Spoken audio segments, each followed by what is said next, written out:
All right, hi boys and girls. Happy Monday. Welcome back to another wonderful day of distance learning. Go ahead and please stand for the Pledge of Allegiance. Put your right hand over your heart. Remember, I'm using my left so you can copy me. Right hand, ready, begin. I pledge allegiance to the flag of the United States of America and to the republic for which it stands, one nation, under God, indivisible, with liberty and justice for all. Very nice. Thank you very much for following along with me. You may be seated. Let's go ahead and get started on our morning routine. We are in the month of October. We had a wonderful weekend, so there were 2 days where we did not have distance learning. And if you noticed, I went ahead and put up more pumpkins, and I have a different pattern than I did last time.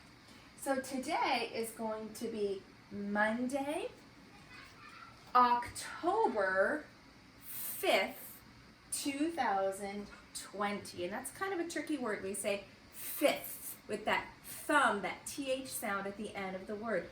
5th day of October. And I'm putting up an orange pumpkin. So if we take a look, I have orange, orange, yellow. Orange, orange. Can you identify my pattern yet? It's a little tricky, but I'm going to go ahead and tell you that this is my pattern unit, AAB. So the orange pumpkins are the A, and the yellow pumpkin is the B. I have 2 orange, 1 yellow. This is the unit that's going to be repeated. This is an AAB pattern. Orange, orange, yellow. Orange, orange. What will tomorrow be? Yellow. Very good. Tomorrow will be a yellow pumpkin. So this is the unit, and it will be repeated throughout the whole month. Remember, it's not a pattern until I have that special section that's going to get repeated. All right, let's spell October. Ready? We always start with a capital O. It's the name of the month. Capital O, C, T, O, B, E, R. Very good. And let's clap out how many syllables do we hear in October? October. 3 syllables. Now, first graders, this morning we are going to be actually drawing our lines to figure out where those syllables are. So, syllables have a lot to do with vowels. Each syllable has to have a vowel in it. So we have oct, right? So that's the first syllable. Obe, that's the second syllable. Right? So we would draw lines. October. Okay? We're going to be talking about that today. So first graders, make sure to bring your poetry notebook. Today's poem is very short, but we're going to be working really hard on our names and counting how many syllables there are, but then drawing the lines to show where those syllables are in our name. Okay? Very good. I woke up this morning and it was another sunny and warm, beautiful day. So I would say that today's weather is sunny and warm. The season is fall, right? We're really getting into fall. We're going to talk more about fall vocabulary. I have a fun fall book for us to read. Friday was the 30th day of school. Zero the hero, he came to visit, and now we're going to go ahead and put him away. He's going to take a nap. Good night, Zero the hero. Okay, because we don't need a 0 in today's number, so he can go take his nap. Show me on your fingers what numeral is going to go in the ones place. I'm going to take down the 0. Right, I'm only counting the days that we are in school for distance learning. So today, even though we had more days over the weekend, we're only going to add 1 school day. So I'm going to add a 1 to the ones place. So I'm only adding 1. 1 greater than 30 is 31. And I'll put 1 more stick in the ones place. Let's count, boys and girls. Ready? 1, 2, 3. Count with me. 10, 20, 30. Very, very good. Now add 1 more to 30 makes 31. We have been in school for 31 days. And I'm just trying to find where I cleaned up and I put our question of the day. Okay. All right. Ooh, this is a 2-part question. What numeral, what is the highest numeral or greatest numeral in today's number, and what place is it in? So let's think about that. So we have two numerals. We have a 3 and we have a 1. Which one is greater? If you said the 3, you're correct. The 3 is greater than the 1. And I have to answer both parts of this question. The 3 is in the, look right here, the tens place, right? So for today's question of the day, the 3 is the greatest numeral and it is in the tens place. Very good, boys and girls. Okay, let's go ahead. I want to warm up with our beginning sounds. I know some of you were thinking, this is too easy, Mrs. Amico. I know my sounds. And most of you do. But in your journals, I was noticing some extra sounds in Kid Code. So, boys and girls, when we Kid Code, it's really important that we absolutely understand the sounds, because some of you I was noticing apple was spelled like A-P-U-L. So if I see that you're adding an extra U, that tells me that we're not segmenting those sounds just the right way. So everybody, let's practice these sounds, even if you think they are super, super easy. Don't add any extra vowels, okay? No la, no pa, no za, right? We're just going to chop.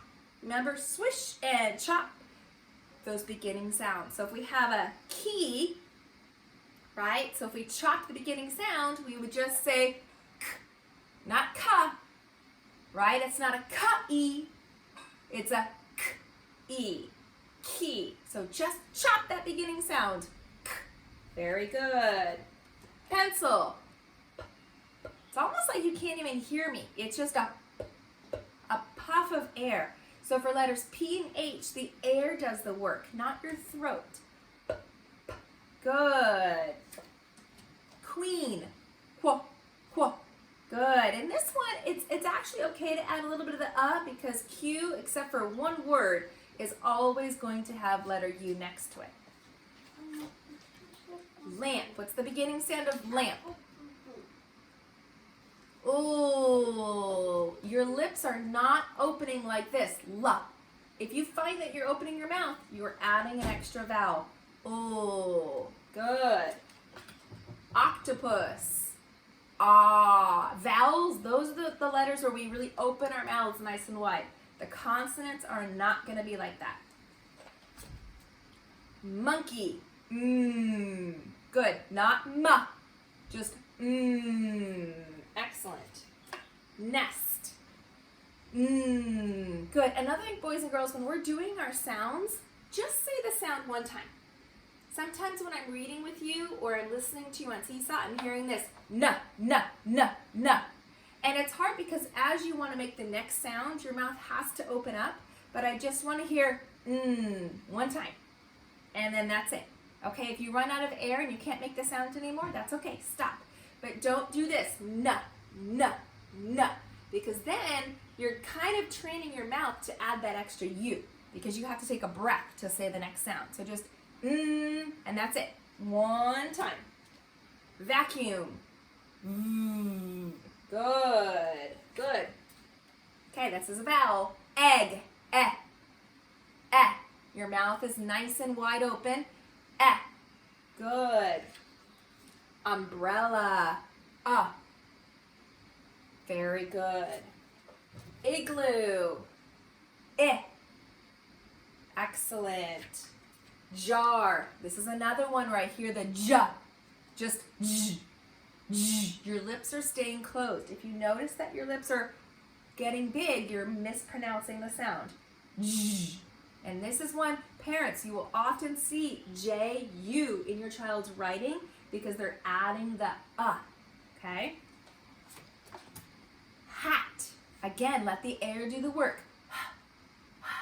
And I feel like you can feel the hot air on your hand, right? It's not huh. You don't have to make it loud. It's a very, very, very soft sound. Good. Now, two sounds. The guitar sound is g. not ga. G. And j. Good. Okay, turtle. T. T. One time, right? Don't keep saying t, t, t. One time. T. Good. Wagon. This is a hard one. We often want to say wa, right? But if I said, Mom, can I please go pull the wagon? Your mom wouldn't know what you're talking about. Or Dad, can I please have some watermelon? Your dad wouldn't know what you're talking about, right? So not every word is going to have the right? So just say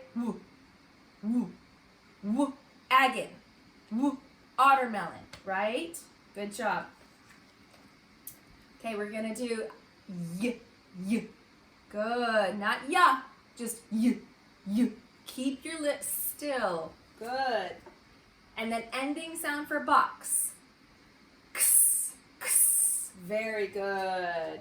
Zipper. Beginning sound of zipper. Z. Beginning sound of snake. S. Good. I think we all had this one. That's an easy one. Beginning sound of ring. This is a hard one. R.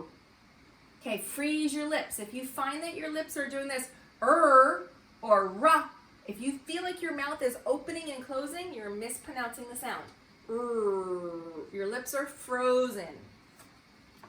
Ah, good, nice big mouth for apple. Your vowels are the letters where you really open your mouth. Balloon, b. Very good. Okay, caterpillar sound, k. Circle sound, s. Dog. What's the beginning sound of dog? D. And last one, beginning sound of fish. Very good, boys and girls. Thank you for doing those with me, even if you felt like you knew them already. All right, I have some spooky Halloween vocabulary words. So both Kay and First, we're really jumping into Writer's Workshop. And there's a couple ways to read, right? We can decode, that means we sound out words, or we know our words in a snap, like for sight words. And some words we have to use other strategies. So we can often use the pictures to help us figure out new words. So I'm going to look at the beginning letter, and then I'm going to look at the picture, and I'm going to think about what makes sense. The context is all of these are Halloween words. So I know that these words are going to have to do with Halloween, pumpkins, haunted houses, fall. AY, some of us, we don't know what AY says. So let's not worry about that right now. Let's look at the picture and get our mouths ready. Hey, very good. And if you look closely, I'll scoot forward. That's again, looking at the two H's and the picture. Haunted house. Excellent. Look at the picture and the beginning sound. Scarecrow. Good. It's another compound word. Skeleton. All right, and here we have some color words. We've been working on these, kindergartners. Black.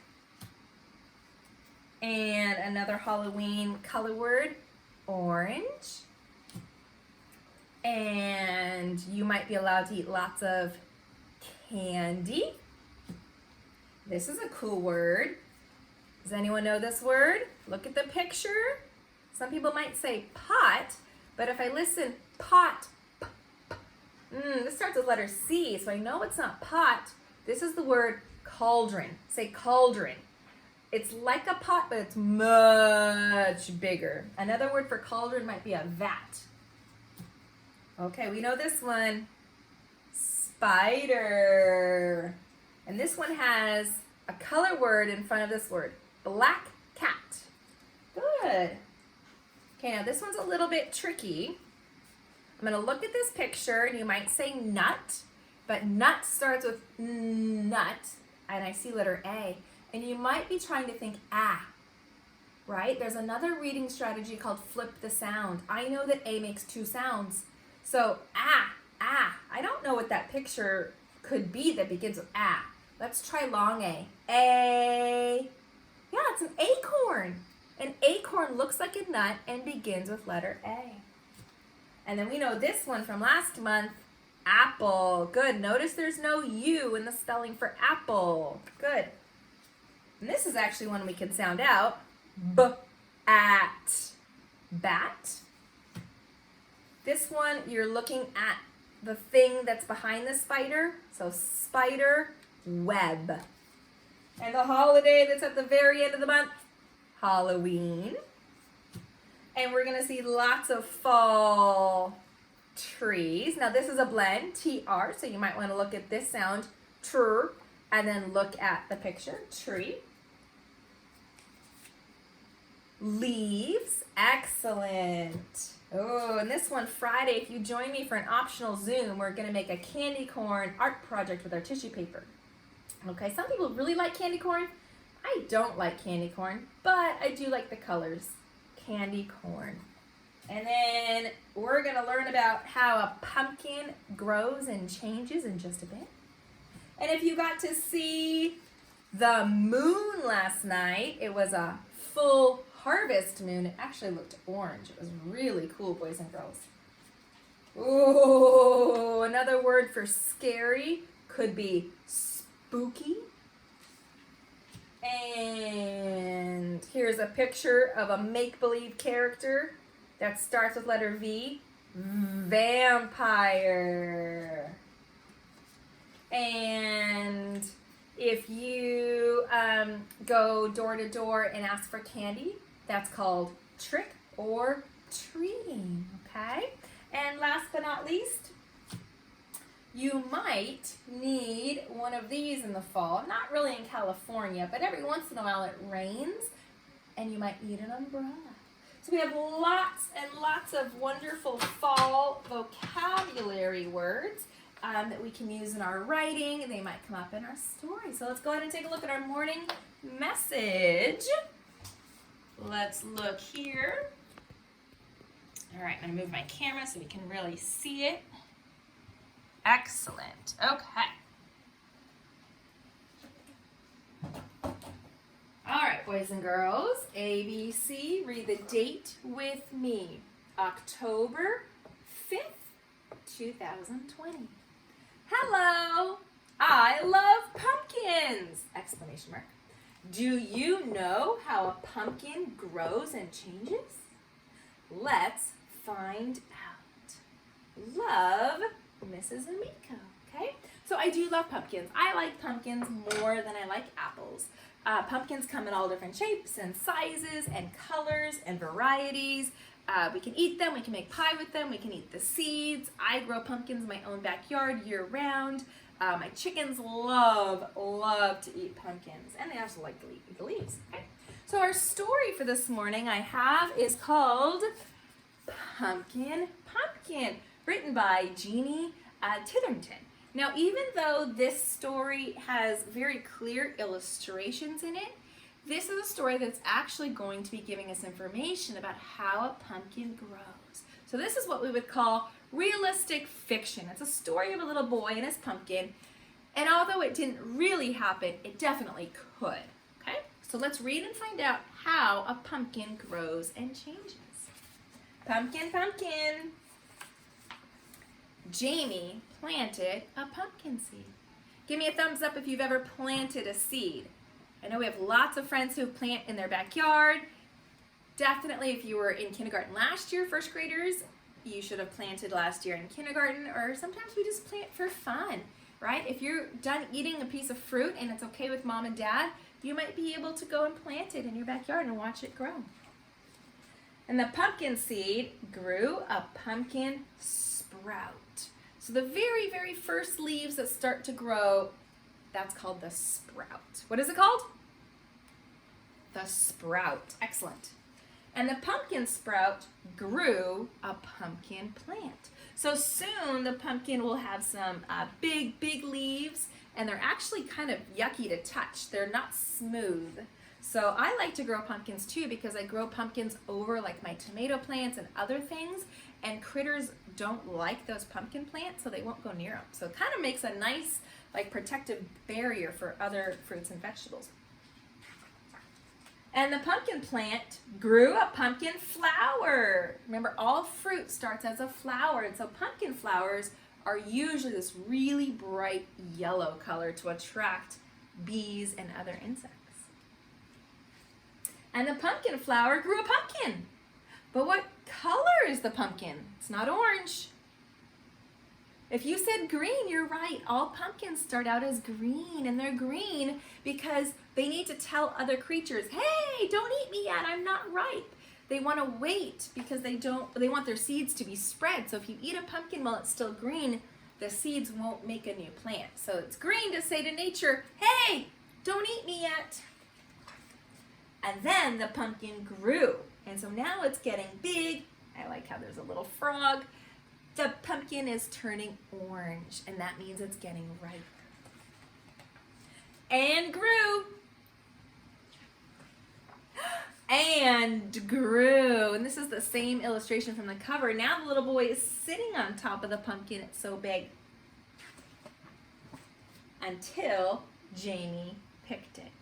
So now the pumpkin is so big that we have to have a wheelbarrow or a wagon to carry it. Then Jamie scooped out the pumpkin pulp, carved a pumpkin face, and put it in the window. But he saved 6 pumpkin seeds for planting in the spring.